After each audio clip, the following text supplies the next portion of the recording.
Aloha, dear hearts, it's me again. I know these videos are for me first and foremost. I know that. I know it's a practice of um, trusting that when the Spirit hits and it wants to speak, that I am willing. I say, okay, whatever. And this just came upon me just really kind of quick, but it seems to be on the subject of religion and gurus and, spiritual leaders, teachers, you know. I remember when I asked for reality and I prayed to Jesus to know what reality is.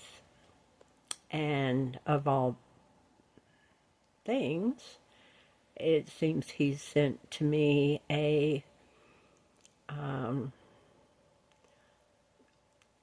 of guru, or his followers call him a guru. He doesn't, and he was brought up in the Christian religion from Jamaica, and when he had his first sign of awakening, it was from a Christian fellow that prayed over him. And he started going with this fellow to not a church, it was a gathering, and it was Christian. And before too long, he just didn't feel so comfortable with a lot of the dogma or he loved Jesus. Jesus was going to be forever his first and foremost, and he just didn't feel that comfortable. So he started exploring, and he explored the Eastern awakened beings, or those that had awakenings, and kind of combined, I would say, everything together. It was a blend. Now I know how I was a missionary. I was pretty deep into the Christian. It was a liberal group, I'd say. I wasn't preaching, everyone's a sinner and you're going to go to hell and you need to repent. It seemed to be kind of a blend itself, but there again, Jesus was the foremost, and the leader of this particular group was hearing from the Lord, and then sharing what he was hearing. So when I asked for reality, I remember being in our swimming pool, and I just had to start fear. Oh my God, because I was having to let go of everything, not to be attached to any one book or one teaching, or, it was always going to be what Jesus said. But after being in this group, this guilt came over me, it was a fear. Oh my God, because they preached that Jesus was the way, the truth, the life, and no one could get there except through him. So it was like, oh my God, what if I'm on the wrong track? Maybe I'm going to be a backslider or a sinner, or, all of these things were running through me. And then a voice just said, well, what if you're not? What if you're on the right track? And I went, oh, okay. And took a deep breath and had to get past all of these guilt feelings of going against what I was told. I guess pretty much that's what it was. And maybe a few verses that were programmed into me in a certain way that was like this and no other, And the fellow I was with, he was very, I would say, strict, about the platform of this group. And I had already separated from him, so I was on to this other path of just really being free. I wasn't a missionary anymore. I wasn't following any particular thing. And so I had to get past that and realize that I had to let go of many, many beliefs, many things that have been programmed into me, and just leave that door open and follow what this still voice inside of me was, how it was guiding. So, I've been through a lot of different, per se, gurus. I did never claim that they were my guru.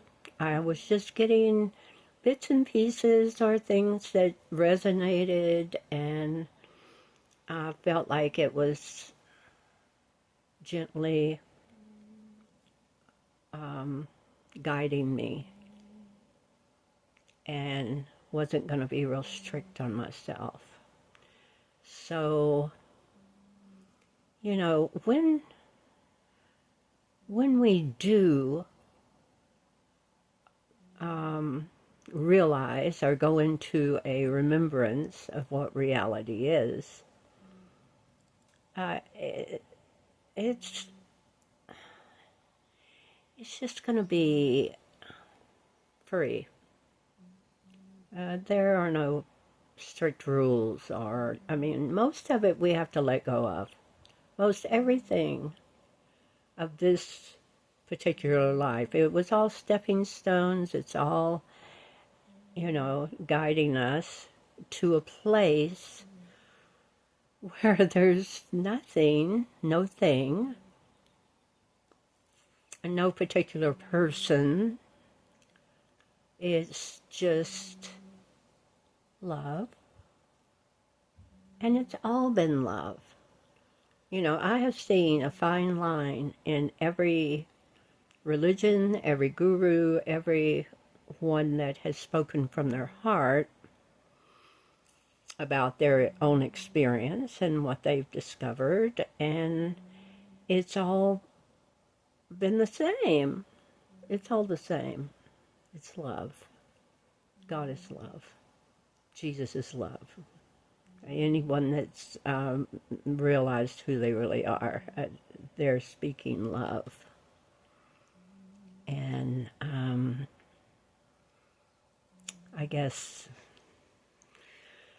what the Spirit's wanting to say is don't be strict on yourself. Don't think, it's just one way and that's the only way. Because we're all going the same way. We're all going to end up in the exact same place. We're already there. All it is a realization of where we already are, who we already are. And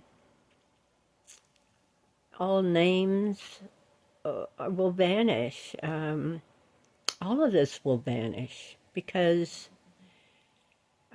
it was just an experience of what it would be like if we thought we were all separate, that everything was separate. And then we realized nothing was ever separate. It's just all one beautiful, mysterious, I'd say,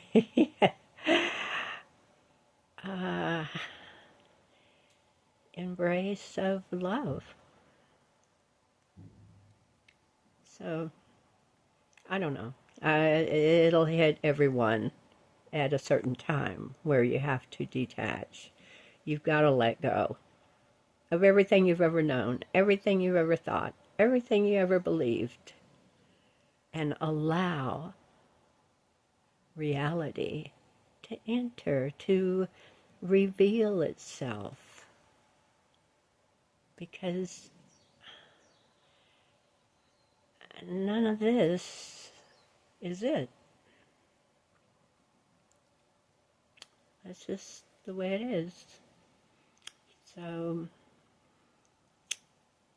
I guess I'm doing my part, by making these videos. A friend, you know who you are, said, think of it as maybe a legacy for your family, your kids, your grandkids, great-grandkids. And that snapped in really firm. Let it be a legacy. Now, whether these videos are ever watched by anyone except this glorious person, and you know who you are, and it doesn't matter. It just doesn't matter. What matters is I picked up the phone, I pushed play, and I'm saying what seems to be coming through. And so be it. So, got your coffee? Okay, so that's it. I love you all, whoever, whatever, however, whenever. It's just perfect. Everything's just so perfect. So, love you, love you. Aloha.